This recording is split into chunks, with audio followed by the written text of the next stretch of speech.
All right, we got some drivetrain. It's looking pretty good, I think, on the kid bike.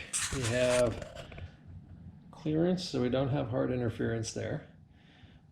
Using the chain tube, we will not get chain tire interference. And we have a nice gentle bend on the idler.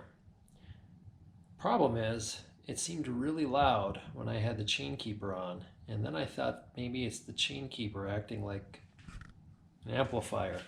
So this is going to be a test. I'm going to hold the camera one hand length away, and we're going to check the sound levels. We're in the 11-tooth cog in the back and the 39 in the front.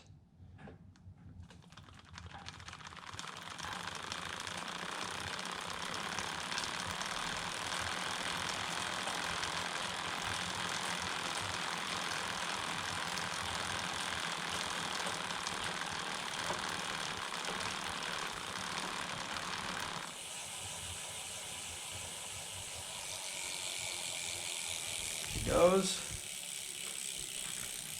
Even nice and straight, I think. Pretty good for a first timer. All right, let's put the chain keeper on and see if it sounds any different. Chain keeper is this hunk of plastic. All right, chain keeper is just some high density polyethylene, and it doesn't contact the chain anywhere. But listen,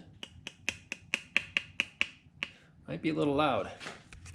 Let's get our one hand length and see what it sounds like.